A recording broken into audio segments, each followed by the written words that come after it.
Quando vier o que é perfeito, o que é imperfeito será aniquilado. Quando vier o que é perfeito, o amor do Senhor Jesus, a presença do Senhor Jesus, aquilo que nós estamos usando como paliativo, como bengala. Oi? A taça de leite. Glória a Deus. Tem um negócio boiando ali, mas não tem problema. A gente toma. Viver é Cristo e morrer é lucro. Mas vamos tirar para não engasgar, né? Não, eu já tirei, querido. É um mosquito ali querendo virar leite. Não precisa não. Ah, é leite, aceite. Aprenda a receber. Aprenda a sair do controle e não fazer todas as coisas do seu jeito. Não é? Aprenda a receber. Glória a Deus, queridos. Que ambiente gostoso da presença do Senhor, né? Você está sendo abençoado, querido? Glória a Deus. Não tem como o Senhor não te entregar além do que você veio buscar, porque primeiro você está honrando a vida dos seus pastores. Eu já falei isso aqui um dia. É uma convocação para que eles, para que a gente como igreja, obrigada, querido, para que a gente como igreja seja capacitado a lidar com os nossos problemas e diminua o fardo, não é verdade? Então, parabéns, porque você veio, você compareceu, glória a Deus pela sua vida, que o Senhor transborde na sua vida. Vamos orar mais uma vez por esse tempo. Por mim, nós ficaríamos com os louvores. Eu me converti indo numa igreja, ouvir louvores. Há 12 anos atrás, quando eu me encontrava na homossexualidade, no transgenerismo, mas eu não sabia dar nome para a minha angústia com relação ao meu corpo de mulher. Quando eu me encontrava no pânico, na depressão, na ideação suicida e na cocaína. No dia do meu aniversário, eu conversei com um Deus que eu nem sabia que existia. Eu falei, Senhor, o mundo não tem respostas para as minhas angústias. E parece que só sobrou o Senhor de alternativa. Então eu vou lá na sua igreja, naqueles malucos, com aquelas calças pega-pinto, que passa aqui na frente da minha casa, com 7 filhos, em escadinha, aquela Bíblia surrada embaixo do braço, aquela cara de miserável, mas também cara de paz, e eu não tenho. Eu vou lá. Eu vou lhe dar alguns meses para o Senhor falar comigo. Não vou largar da minha namorada, nem das drogas, e muito menos dos meus conceitos. Mas eu vou acreditar em tudo aquilo que estiver sendo dito no altar. Porque eu sei tanto, o meu conceito é tão bom, o meu intelecto é tão bom, que eu estou aqui pedindo a morte. Então eu não sou tão boa assim. E o Senhor não precisou de 2 meses para tirar as escamas dos meus olhos. Ele precisou de uma porta. Ele me conduziu para a sua casa, porque nem isso é mérito nosso, queridos. Ele nos conduz. E eu comecei então a frequentar uma igreja, que não foi essa que eu me converti, era uma outra igreja na cidade, onde eu ia só no momento do louvor, e quando acabava Sabor de Mel, Restitui e Zaqueu, eu ia embora. Deus usa uma mula, não vai usar uma música, querido? Mesmo que a gente não concorde com a letra. Deus usou uma mula para dizer que o profeta estava indo pelo caminho errado. E sim, eu ficava no último banco com a minha namorada, porque eu trazia ela para se converter.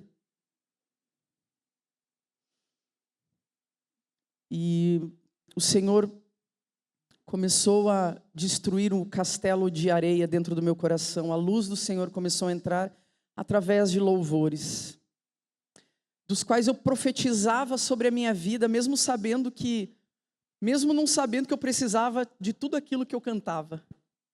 Eu profetizava sobre a minha vida, até se cumprir. Então, os louvores, quem aqui é do louvor, querido? Às vezes quando você olha alguém com cara de paisagem, sabe? Que não está tintindo nada, é mentira. Fique em paz, porque o Senhor está pegando ele. Eu sou uma dessas que ficava lá atrás com cara de paisagem, e o Senhor estava destruindo as mentiras que sustentavam a minha vida. Então fique em paz. Seu louvor é para o Senhor. Queridos, a gente vai ter que entrar aqui num assunto que não é tão celestial, mas é o Senhor. Deus é tão bom. Eu estava pensando, né? Quando nós conversamos acerca das ministrações que faríamos nesses 2 dias, eu comentei com o Felipe, né? Falei, olha, a gente pode falar isso e aquilo. Aí os pastores acabaram escolhendo, né, alguns temas. E eu falei, poxa, o Felipe, né, do Vida Pura, veio aqui 2 anos seguidos comigo, falou muito sobre pornografia. Eu aprendo muito com ele, tem um ministério muito relevante. E mesmo assim, aprove ao Senhor para que nós estivéssemos falando novamente sobre isso, porque Deus não desiste de ninguém. E talvez tenha um aí que ainda precisa ouvir sobre isso. Não é? E Deus é tão bom que falou, eu vou lá de novo. Porque a palavra de Deus diz que aquele que ama não desconfia mal. Então todas as manhãs quando a gente acorda, o Senhor acorda desconfiando bem de você. Desconfiando que hoje a gente vai funcionar, que hoje a gente vai se arrepender, que hoje a gente vai entregar, que hoje a gente vai ceder, que hoje a gente vai se quebrantar. Porque aquele que ama não desconfia mal. Todas as manhãs as misericórdias do Senhor se renovam sobre as nossas vidas e o Senhor acorda falando, vai lá, filho meu, hoje você vai funcionar conforme o propósito original, hoje você vai dar certo, hoje você não vai retroceder. E eu entendo que é isso, essa ministração que o Senhor nos trouxe para essa noite.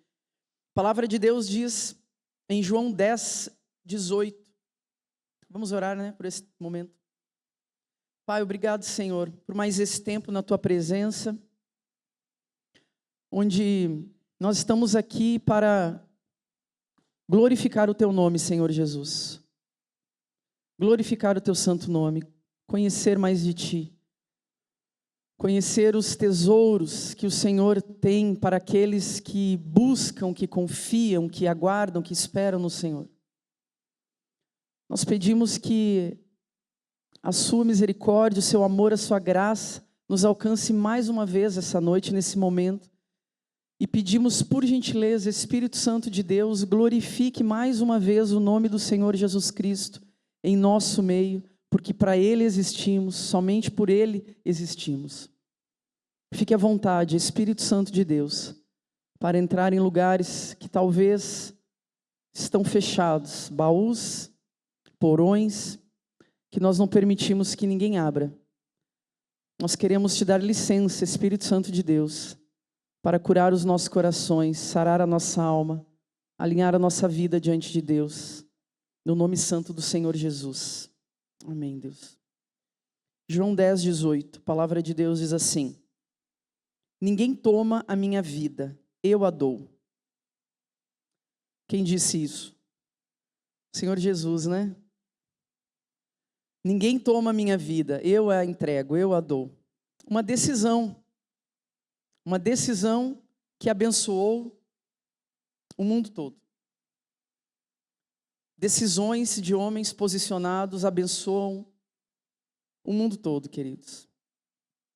Decisões. Essa é uma ministração para a gente adulta. A gente gosta de ser adulto, pero no mucho, nem sempre. Não é verdade? Mas eu quero começar fazendo uma pergunta antes de tomar um gole na minha taça sem mosquito. Glória a Deus. A gente precisa acostumar rápido com as coisas boas, né?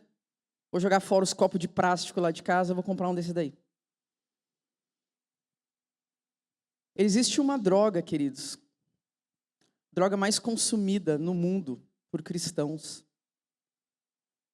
Existe uma pesquisa de que 66% dos cristãos consomem essa droga.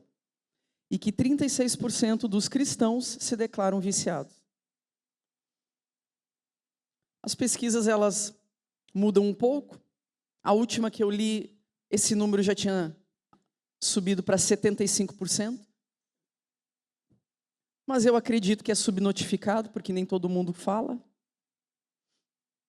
Vamos trabalhar com esse número aqui. A droga preferida dos cristãos para se sentir bem, para se gratificar, para se consolar, para aliviar o tédio, aliviar a solidão, para se entreter, para se sentir bem, se sentir bem, se sentir bem depois de um longo dia mau. Mas a sociedade mudou o nome dessa droga. Como que se chama, queridos? Ninguém imagina qual seja? Pornografia. Mas a sociedade mudou o nome dessa droga para entretenimento adulto. Ou soft porn, né? Pornografia soft. O que é a pornografia soft, Juliana? São as amigas que a gente continua seguindo nas redes sociais, que constantemente tiram selfies seminuas. São as novelas que a gente assiste, que tem pornografia soft. São as músicas, os clipes, as séries, os filmes, que nós nos liberamos para assistir, dizendo que não é pornografia. Gastamos dinheiro, perdemos a paz, abrimos mão de relação, temos as nossas relações familiares destruídas, tudo para se sentir bem, por um breve momento. Mudamos o nome de pornografia para entretenimento adulto, para aliviarmos a nossa consciência, que nos acusa o tempo inteiro diante de nós mesmos e diante de Deus. Para que ela não nos acuse. Sentir-se bem ao custo do quê? Da família, da paz, das finanças, da identidade, da paz com Deus, da intimidade com Deus. Interessante, né, queridos? Como pode o excesso de prazer, que é o que nós acreditamos que seja, trazer infelicidade? Não é contraproducente, a conta não fecha. O excesso de prazer através da pornografia nos causa extrema angústia e infelicidade. Porque eu não sei você, mas eu não conheço ninguém que consome pornografia que tem paz e alegria. Que vive em paz e que tem alegria no seu coração. Porque toda prática sexual do qual Deus não está sendo honrado é a criatura honrando a criatura. Nós falamos isso na primeira noite. E alguém ali que não é Deus sendo honrado. Falamos isso na sexta-feira. Por que traz infelicidade? Justamente porque não honra a Deus. 277 milhões de sites pornográficos em rede, em alta resolução atualmente. 30% de todo o conteúdo que está na internet é pornografia, acessível, livre, gratuita. Como disse o Felipe em 2023, se você passar os próximos 100 anos da sua vida assistindo pornografia, 24 horas por dia, você não vai consumir o que já tem hoje de pornografia liberada na internet. A pornografia é um produto cultural, mas também é um produto espiritual. Nós estamos imersos numa hipersexualização e nós estamos tendo dificuldade de discernir filmes, séries, músicas que trazem um conteúdo intrínseco, pornográfico, porque aqui já está tudo cauterizado e normalizado dentro do nosso coração. E nós nos liberamos para o soft porn. Nós temos dificuldade de discernir ou nós nos liberamos para assistir? O Espírito Santo, a palavra de Deus diz que quem tem o Espírito discerne todas as coisas. Nós temos dificuldade para discernir ou nós nos liberamos para desfrutar um prazer na morte? A pornografia, queridos, o Senhor me trouxe essa noite para falar sobre isso, mas não de uma questão científica, técnica. O Senhor me conduziu por uma outra via, porque esse assunto é muito amplo, é muito vasto. E que o Senhor nos ajude. A pornografia, ela molda o modelo sexual na mente de quem consome, de quem assiste, de quem consome pornografia.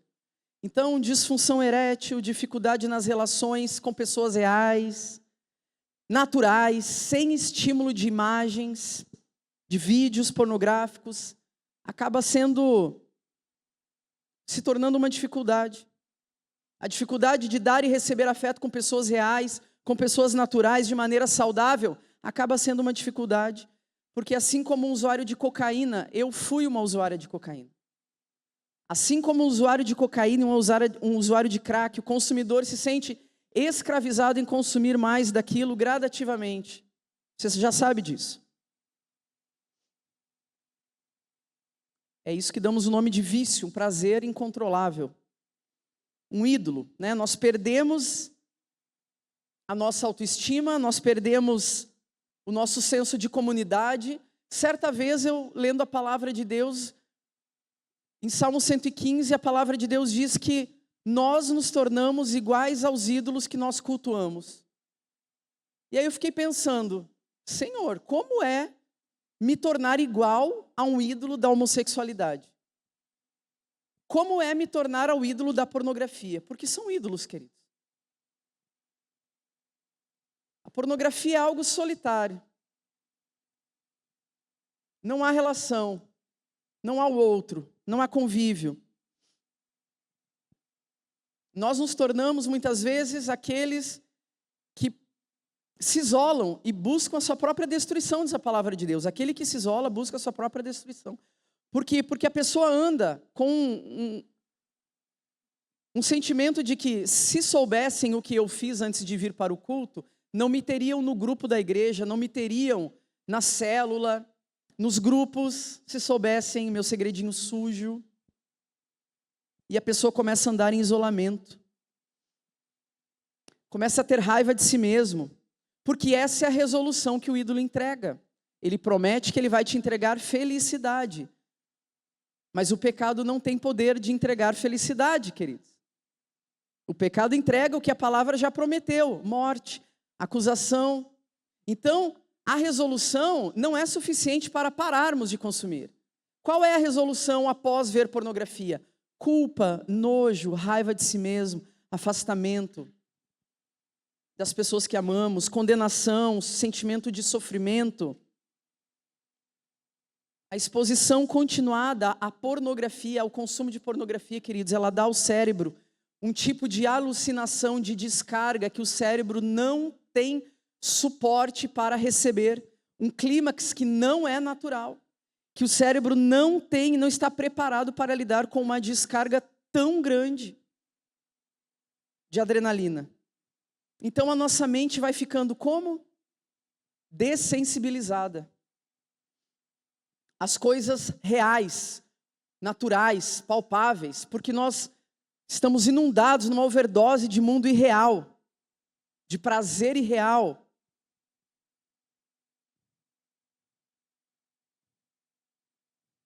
O cérebro vai ficando exausto com a quantidade de dopamina que é produzida. Mas talvez você tenha um entendimento de dopamina diferente. Eu já vou falar, mas eu não vou entrar em questões técnicas, não. Mas o mesmo tipo de dano causado, por exemplo, pela metanfetamina, que é uma droga pesadíssima, por exemplo, é causado no cérebro de quem consome pornografia. A neurociência chama de hipofrontalidade. É uma disfunção no lobo frontal. O que significa? Vamos falar o português. É uma perda, queridos, gradativa do controle dos seus impulsos básicos. Sabe como criança que começa a fazer xixi na cama? As pessoas começam a perder a noção do bom senso, do domínio próprio, dos impulsos, em todas as áreas, não é só na área sexual. O vício da pornografia faz o cérebro retroceder a um estágio primitivo, infantil. Interessante, né? Entretenimento adulto que infantiliza os adultos, que torna adultos crianças, que torna homens e mulheres infantilizados. Mas Juliana, eu só consumo uma vez por semana, talvez você está aqui pensando. Eu só consumo uma vez por mês. Eu não sou um viciado. Eu não acho que isso seja um vício. O vício não é categorizado por quantas vezes você acessa por semana, ou cede, ou consome, ou bebe, ou fuma, ou acessa. Quantas vezes você procura por dia. Não, queridos, mas o vício é categorizado por algo que você não tem controle, que você não consegue dizer não. Pode ser uma vez por semana, uma vez por mês. Se você não consegue dizer não, a palavra diz que você tem um Senhor que governa a sua vida e que não é Deus. Tudo aquilo que você é incapaz de dizer não, uma vez por dia, uma vez por semana, uma vez por mês. É uma atividade sexual incontrolável. É um Senhor que dita as regras. Que fala, é hoje, você não consegue dizer não. Fala, espera todo mundo dormir, espera a esposa dormir, espera o marido dormir, espera os filhos dormir. Porque todo culto exige o que é rito. Lembra que nós falamos no primeiro dia? O consumidor de pornografia, ele passa o dia inteiro, queridos, pensando na sua mente. Eu vou esperar a pessoa dormir, eu vou voltar do trabalho, vai ser nesse meio tempo. É um rito que ele acha que só ele sabe. E mais ninguém. É um ritual feito para o momento da adoração, do culto ao Deus que ele elegeu como seu Salvador. Adão e Eva tiveram só uma oportunidade de dizer não para um desejo que levaria à morte. Eles tinham recursos dentro deles para dizer não, mas eles escolheram dizer sim. Eles não foram enganados. O convite era justamente para o quê? Para um prazer solitário, individual, sem ninguém, sem Deus e sem o cônjuge. Só você e a morte. Olha que coincidência. O vício sexual, queridos, ele ocorre da mesma forma. Onde ele começa? Ele não começa quando você abrir o computador, quando você está caçando alguém nas redes sociais, procurando homens e mulheres com selfie sem camisa, mostrando seios. Ele não começa aí, ele começa no coração caído do homem procurando um salvador para as suas angústias. Para a sua solidão, para o seu medo, para o seu tédio, para a sua briga na família. Procurando alguém para lhe recompensar. Porque veja bem, isso aqui é algo que o Senhor me falou. Porque eu perguntei, Deus, mas qual é o motivo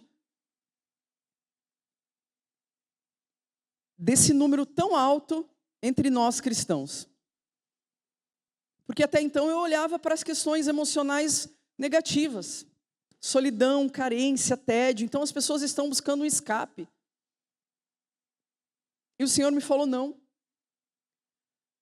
O maior motivo pelo qual os meus filhos se entregam é por gratificação.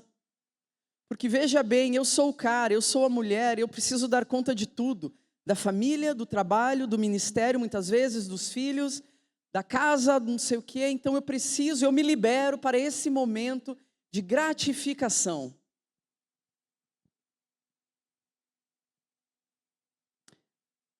Mas onde tudo isso estava acontecendo lá com Adão e Eva?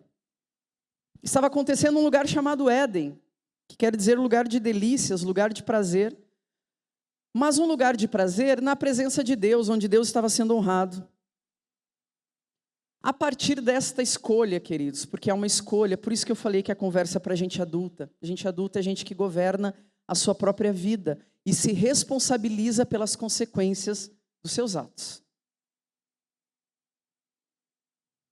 Onde tudo isso estava acontecendo? Na presença de Deus. Quando o homem decide ter um prazer sem Deus, sem o cônjuge, com a morte, a partir daqui todo mundo que experimenta de algum prazer que desonre ou desobedeça a Deus é expulso de algum paraíso. Paraíso da paz, o paraíso da família e a própria identidade. E começa a andar de maneira descontrolada. Porque depois da queda, queridos, vocês sabem, O Senhor colocou um anjo com espadas de fogo flamejante ao redor da árvore da vida, porque agora o homem se tornou descontrolado. Um homem incontrolável, que não controla mais o seu sim e o seu não, que é movido agora por instintos, por desejos, um homem carnal. Um homem que se tornou escravo das suas vontades, escravo dos seus desejos, um homem descontrolado.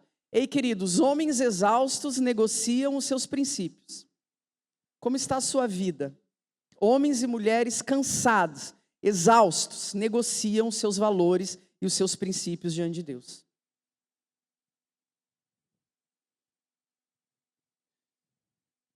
Mas a infelicidade que eu falei, que vem da pornografia, ela não é instalada da noite para o dia, queridos. Ela é um processo de degradação.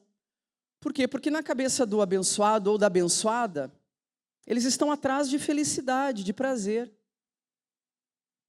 Mas a dopamina, ela não é a molécula da felicidade, nem do prazer e nem da satisfação. Ela é a molécula da expectativa da satisfação.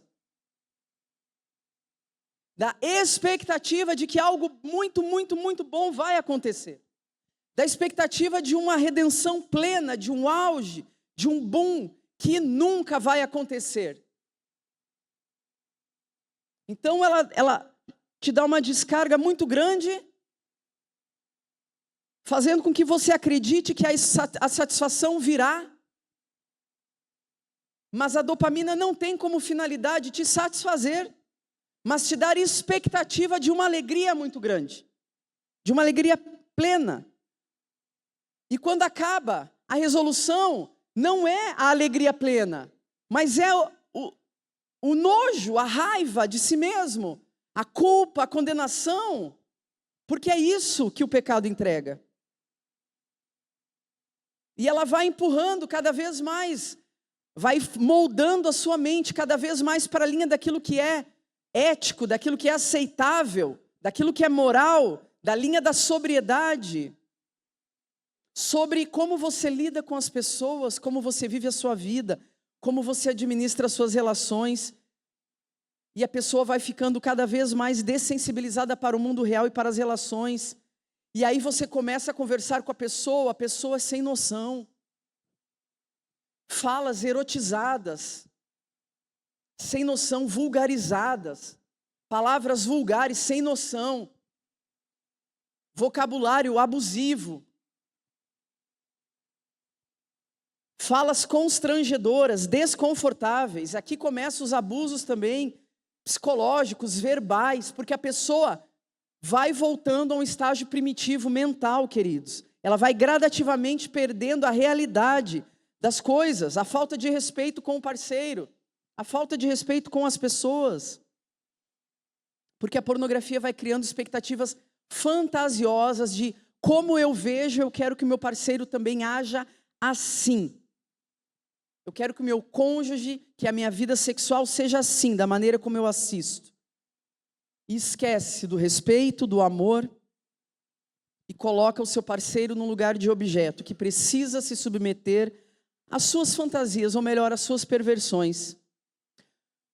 Porque 94% das cenas pornográficas que estão na internet tem como cenas violência contra a mulher.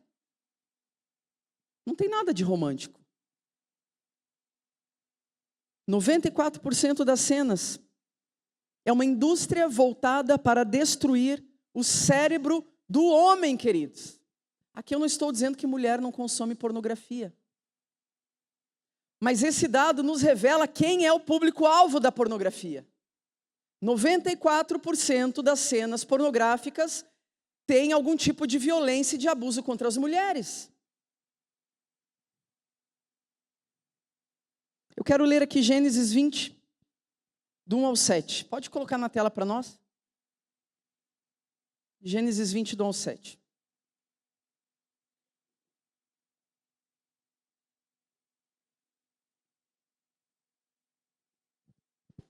A palavra de Deus diz assim. Preste atenção, queridos. Deus conversando com o rei ímpio, Abimeleque.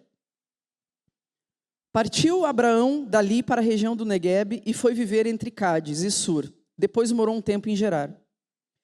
Abraão dizia que Sara era sua irmã. Então Abimeleque, rei de Gerar, mandou buscar Sara, mulher de Abraão, e tomou-a para si. Certa noite, Deus veio em sonho para Abimeleque. Deus apareceu num sonho para um rei ímpio e disse assim: você vai morrer, porque a mulher que você tomou, ela é casada. Em sonho, Deus falando com Abimeleque. Mas Abimeleque, em sonho, falou para Deus e disse que não havia tocado em Sara ainda. Então disse: Deus, o Senhor destruiria um homem aqui inocente? Um povo inocente? Porque eu não toquei em Sara. Não foi ela que me disse, é meu irmão? Não foi ele que me disse, é a minha irmã? Então eu fiz o que eu fiz de coração puro. Não havia maldade. Então o Senhor respondeu a Abimeleque em sonho ainda. Tudo isso estava acontecendo no sonho. Deus olhou para um rei ímpio, não era crente, era ímpio, e falou assim: eu sei que o que você fez, você estava de coração puro. Por isso, eu mesmo, Deus, te impedi de tocar em Sara, porque eu encontrei você de coração puro. Eu te impedi de pecar contra mim, Deus falou. Agora vá e devolva a mulher ao marido dela, porque ele é profeta, e ele orará em seu favor, para que você não morra.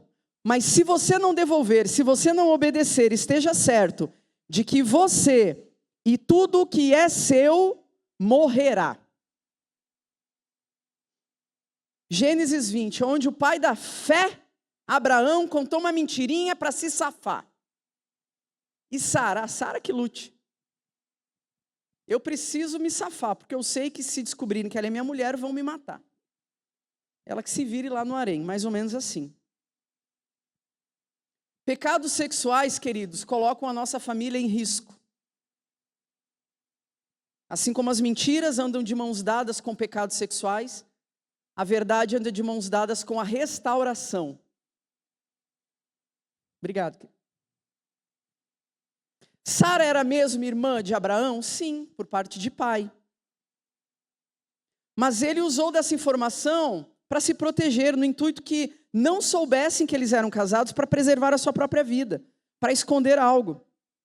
Para que eu seja preservado, diz a palavra. Abraão repete o que o seu pai fez, porque Terá fez a mesma coisa. E colocou toda a sua família em risco. Os homens precisam escolher entre preservar as suas mentiras ou a sua família.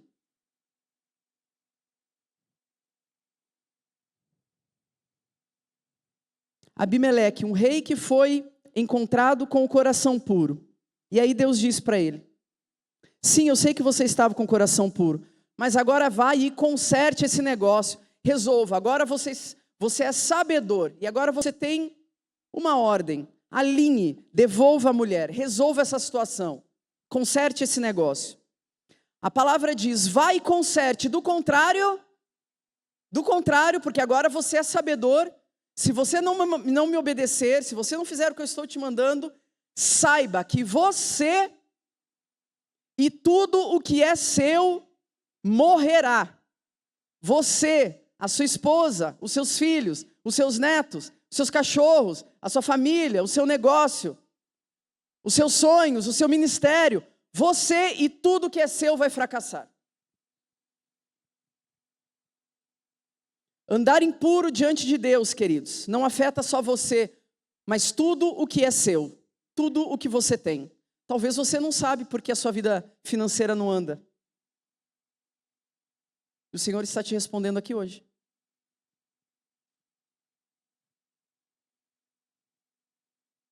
A imoralidade acaba com a família, com os dons, com o ministério, com as finanças, com os sonhos e constrói um legado de derrotas à sua volta.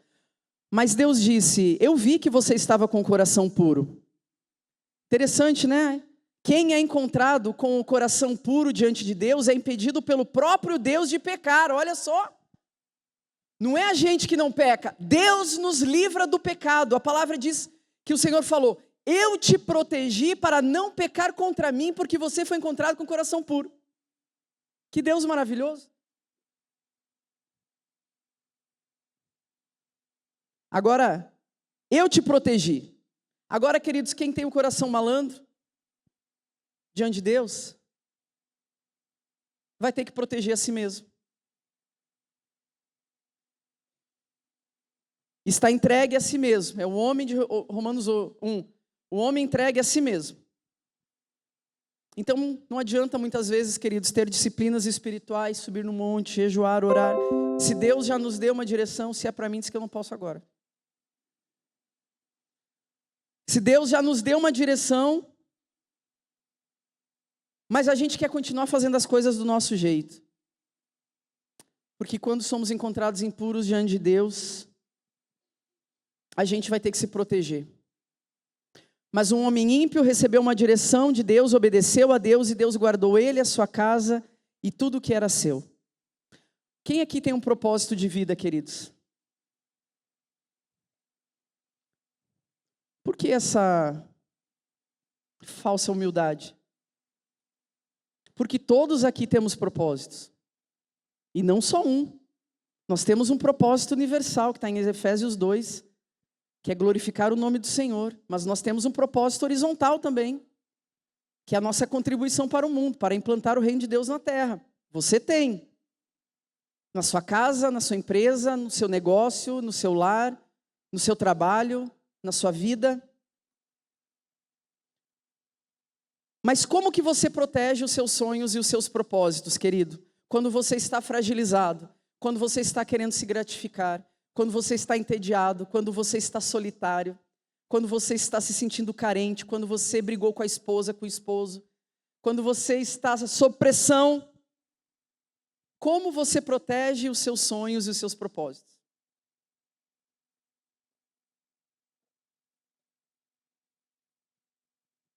Existe um muro de proteção em volta do seu coração?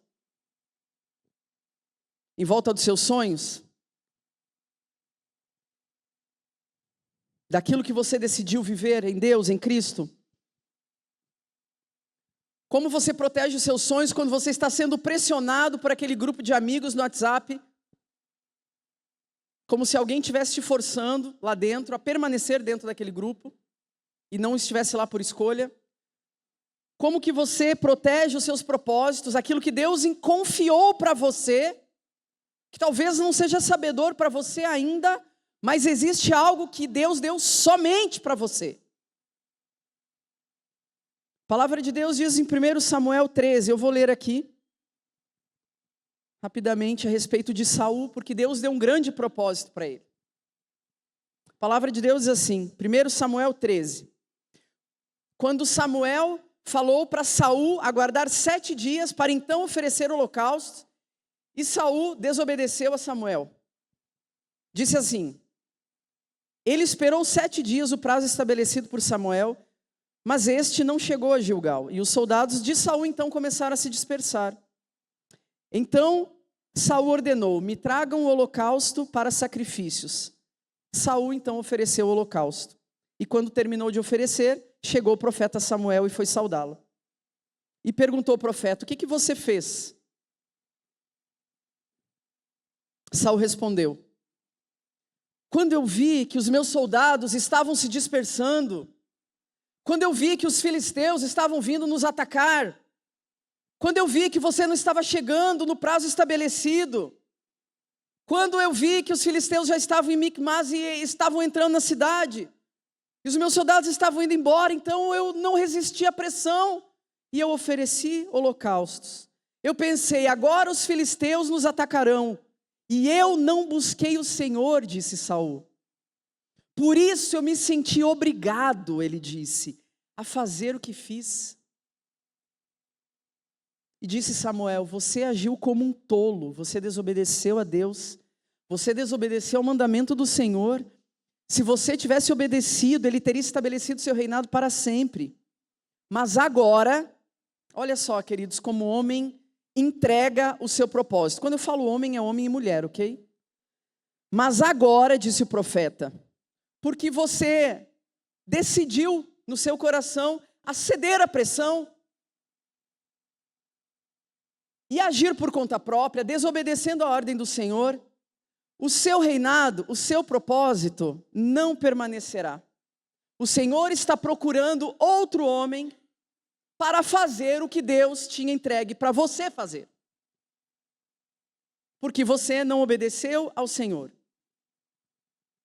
O Senhor está retirando de você aquilo que Ele já tinha entregue para você. As bênçãos, as heranças, as promessas, os propósitos, os sonhos, as realizações. Mas como o Senhor viu, Saul, que você é um homem que funciona por desculpa. Não, mas veja bem, os soldados estavam indo embora. Os filisteus estavam chegando, você não chegava. Deus viu o seu modus operandi. Deus viu que você é um homem de desculpa, você não é um homem de obediência. Ele está pegando o que era para você, entregando para um homem segundo o seu coração, que ande em obediência. Aquilo que era para você desfrutar, Ele está dando para outro.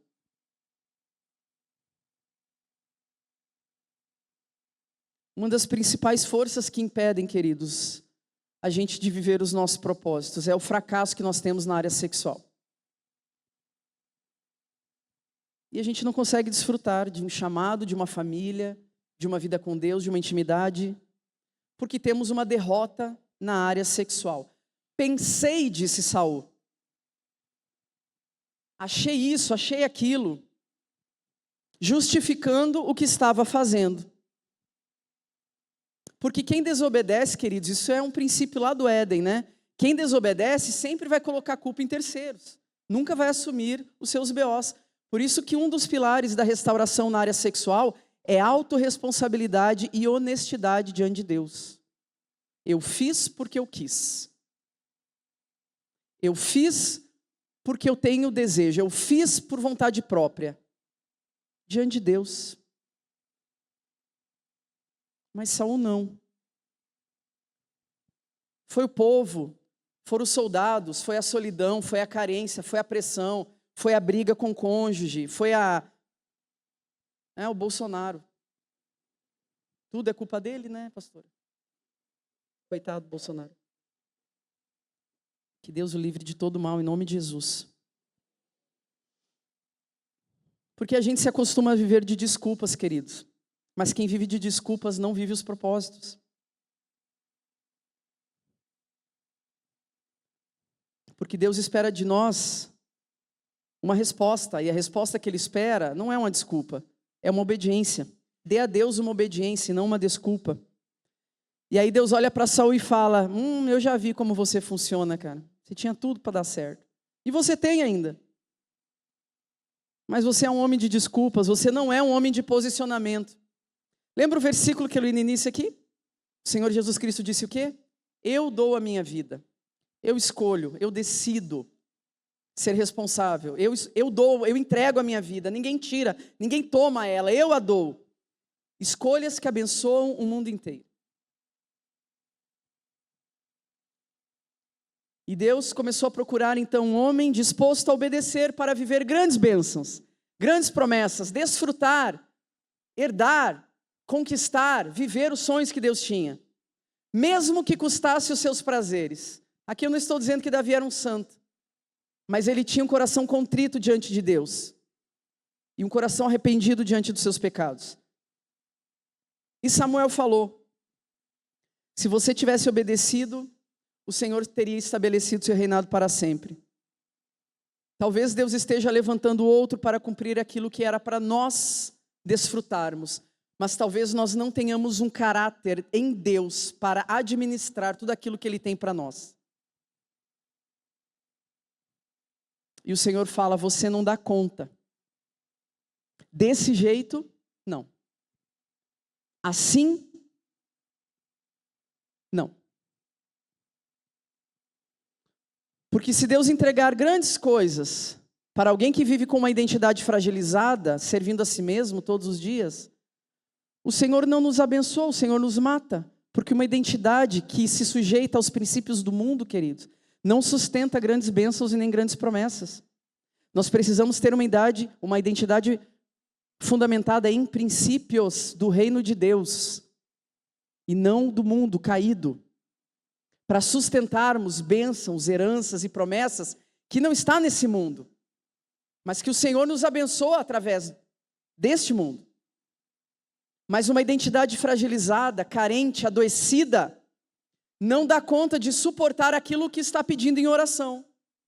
Porque da mesma forma que pede em oração, Deus me abençoa, me promove, me dá, faz. Da mesma forma serve a outro ídolo, a outro Deus.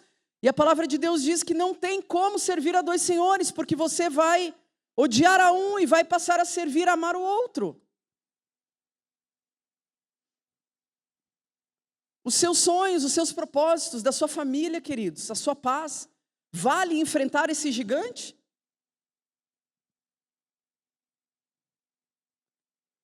Ou você pensa em querer ser alguém na vida, em crescer, em desfrutar das heranças, sem achar que não terá que ter nenhuma renúncia, de nenhum desejo, é isso? Isso não existe, queridos. Porque o Senhor nos recompensa pelas renúncias, pela obediência, e não pelo descontrole. E quanto mais tempo dura esse pecado nas nossas vidas, mais cauterizado, perdido, ofuscado, oprimido fica o nosso pecado na nossa vida, porque a gente não encontra mais propósito, porque o pecado oprime o propósito. E aí você começa a ver a vida de outras pessoas que estão voando em Deus. Por que elas estão voando em Deus? Talvez porque elas decidiram obedecer e renunciar a alguns prazeres. E aí você começa a odiar pessoas que estão voando em Deus. Não foi isso que Saul fez? A obediência de Davi não tornou ele um rival de Saul? Mas o que Davi fez contra Saul? Nada.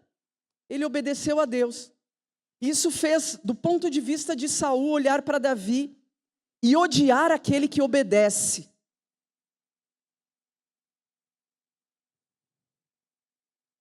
Porque aqueles que decidem obedecer ao Senhor, queridos, e abrir mão dos seus desejos, começam a viver coisas extraordinárias em Deus e começam a incomodar aquele que decide obedecer os seus próprios desejos. A desobediência de Saul fez ele olhar Davi como um rival. Saiba, queridos, que você escolher viver de propósito vai incomodar pessoas que não têm a mesma disposição. Você, quando escolhe viver pela fé, por princípios, não negociar os seus valores. Ei, queridos, eu tenho uma notícia maravilhosa para você. Ninguém morre de abstinência de pecado. Sabe? Se você não consumir hoje, você não morre. Vai dar um ruim? Vai, queridos. Eu passei por muitas abstinências. Cocaína, dependência emocional, prostituição, álcool, cigarro. Eu não morri em nenhuma das abstinências, muito pelo contrário, eu fui encontrando vida.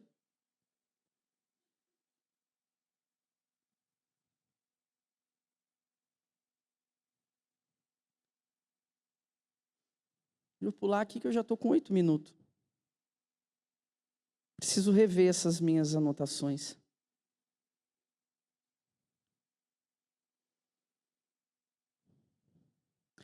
Agora, se nós acreditamos, queridos, que existe prazer, existe alegria, existe gratificação no pecado, nós não temos um problema de comportamento sexual. Nós temos um problema de crença. Percebe que se nós acreditamos que a pornografia ou a imoralidade sexual vai nos trazer prazer, alívio, satisfação, consolo, esse não é um problema de comportamento, é um problema antes de crença. Porque eu estou crendo que a alegria está no pecado e não na santidade. Então é uma crença num Deus errado. Não é verdade? Mas Juliana, se eu não assistir pornografia, como eu terei satisfação sexual? Se talvez eu sou solteiro, ou talvez o meu casamento não está dos melhores, ou não sei o quê. As desculpas que nós usamos, as justificativas, né? Para continuar consumindo pornô. E olha o cativeiro que nós entramos. Nós acreditamos que seremos felizes nos destruindo na pornografia. E não seremos felizes, mas seremos infelizes na santidade. Isso é um problema de crença. Todo pecado sexual é um problema antes de crença do que de comportamento. Porque eu só ajo assim porque eu creio que a alegria, a plenitude está no pecado. Porque se eu tivesse certeza que eu morreria, eu não iria lá. Estais, pois, firmes na liberdade com que Cristo nos libertou, e não torne, e não volte a se colocar de novo debaixo de um jugo de escravidão. Não volte, o Senhor fala. Nós acreditamos que a pornografia, que a imoralidade sexual é o nosso salvador funcional. Por que ele é funcional? Porque não é uma promessa para daqui uma era vindoura. Ele funciona hoje à noite. Ele me alivia por 20 segundos da minha solidão. Ele funciona hoje.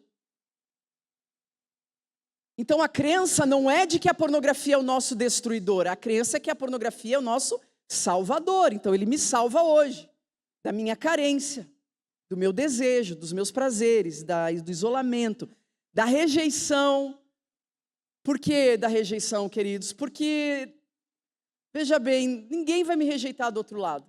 Não tem ninguém do outro lado. Não tem ninguém do outro lado me julgando, então é um lugar seguro para eu ser aceito. Parece um campo seguro para não ser julgado, não é mesmo? São os ídolos levantados momentaneamente no nosso coração para nos matar de maneira homeopática, porque não é da noite para o dia. Muitas vezes nós estamos erotizando as nossas dores, queridos, ao invés de enfrentar as nossas dores. Estamos procurando anestesiar emoções das quais não queremos lidar, ou não sabemos lidar, e precisamos construir uma maneira positiva, saudável, de lidar com emoções indesejadas, dores que não queremos lidar. O problema é que o prazer genital não vai preencher a falta, não vai curar as feridas, não vai sarar os abusos, queridos. Segundo Pedro 2 diz assim, que prometendo a liberdade, se tornaram escravos dessa corrupção, escravos daquilo que te domina. Por isso que eu falei que o vício é algo que você não consegue dizer não. Escravo daquilo que te domina. Mas existem semelhanças daqueles que encontram o seu verdadeiro propósito. E uma das semelhanças é que eles não estão tão preocupados com as suas dores e as suas carências. Eles estão preocupados em honrar o Senhor Jesus e não servir a si mesmos.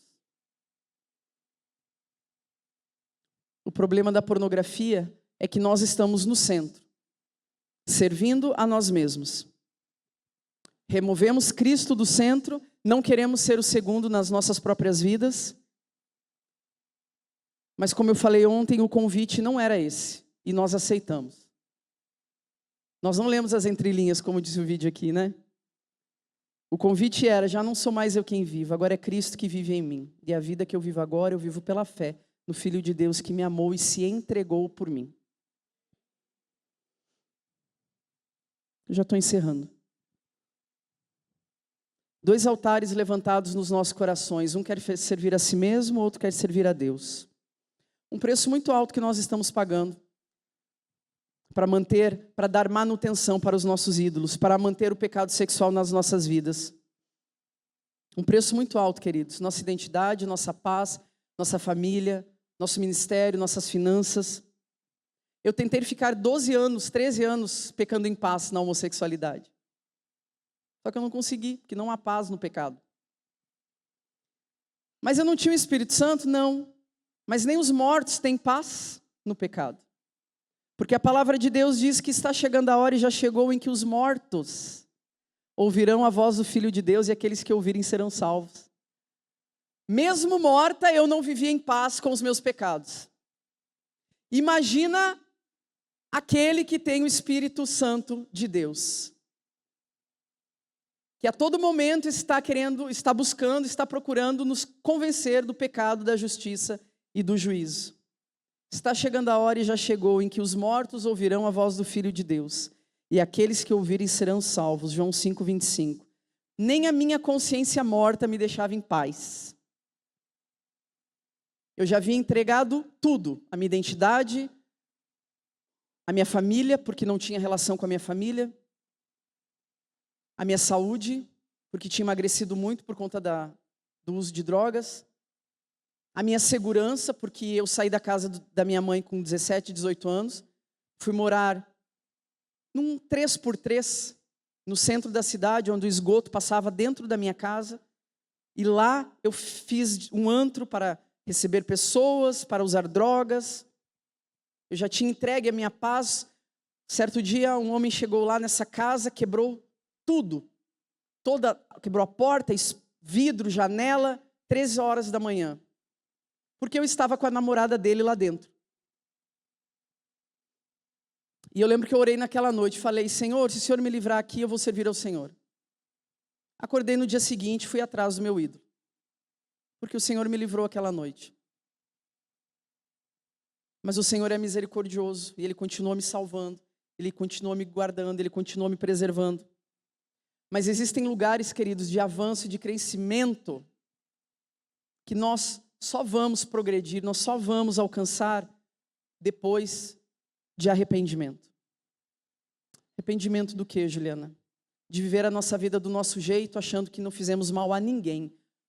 Porque é um pecado que, veja bem, ninguém vê. Ninguém vê, mas que está destruindo você e tudo o que é seu está perecendo. Entre o lugar que nós estamos agora e o propósito que o Senhor tem para nós, existe um processo chamado arrependimento diante de Deus. Deus nos criou com potencial para alcançarmos todas as coisas, todos os propósitos, mas eles se manifestam nas nossas vidas dependendo da disposição do nosso coração de entregar os nossos ídolos. E o Senhor fez um convite para Adão. O pessoal do louvor está aí, querido? Porque eu vou pular do slide 2 para o slide 62. Vou tomar mais um gole aqui para me consolar.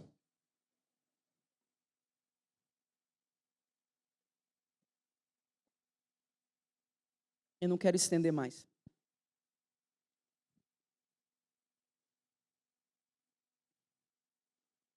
Nós não controlamos o pecado não confessado, queridos, mas Ele assume o pecado, Ele assume o controle sobre nós. O pecado não confessado assume o governo e o controle das nossas vidas. Mas nós fomos chamados para exercermos governo. Apocalipse 1:5, e eu vos constituí reis e sacerdotes para servir a Deus e Pai. Um rei governa. Primeiro governa sobre seus próprios desejos. E a liberdade, queridos, ela começa com a confissão e o reconhecimento diante de Deus. Sai de trás das folhas de figueira, Adão. Venha para frente, sai, Adão, disse o Senhor. Saia de trás das suas desculpas. Saia de trás das suas dores. Volte o relacionamento comigo. Saia da escuridão, porque restauração tem a ver com andar na luz e não andar escondido, oculto, no segredo, cheio de ritos, de enredos, para a sua noite, quando você chegar em casa, para honrar a si mesmo, diante de um computador. Mas aquele que está comprometido consigo mesmo, ele não aceita se revelar nem diante de Deus, queridos. Aquele que está comprometido somente com os próprios desejos.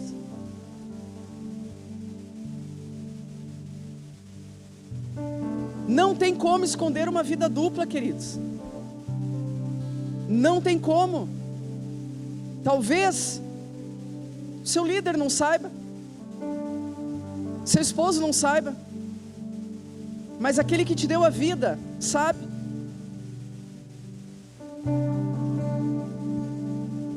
Não tem como esconder. Mas a gente quer esconder porque a gente não quer demonstrar vulnerabilidade, a gente não quer perder crédito diante dos homens. Porque a nossa reputação é muito importante. Ei, querido, se você está preocupado com a sua reputação diante dos homens, você já perdeu a sua reputação diante de Deus há muito tempo.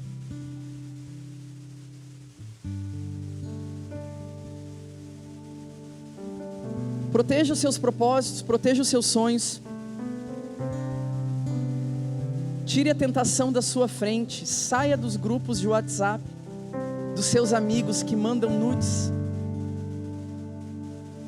Coloque filtros no seu celular. Em 1 minuto você acha um monte no Google. Por isso que é uma conversa para gente adulta. para gente que se responsabiliza pela sua restauração. Aprenda a trabalhar com recompensas saudáveis. Bom, tem algo ruim acontecendo. Talvez você aprendeu a responder de maneira sexual a um gatilho, a uma emoção que você não quer lidar, que você não sabe lidar. Como que eu descubro, Juliana? Vou te falar uma coisa só. Quando você estiver procurando pornografia para assistir no site, o que você digita lá? Essa é uma das respostas dos anseios do seu coração e das feridas que precisam ser curadas. Submissão, violência, estupro. O que o seu coração precisa ser curado no quê? Os nossos pecados, eles são mensageiros, queridos, eles vão bater na porta. Porque Deus, Ele é misericordioso, até que a gente entenda que não tem como mudar o passado, talvez de coisas que aconteceram contra as nossas vidas, mas tem como expiar aquilo que nos aconteceu. Tem como levar para a cruz.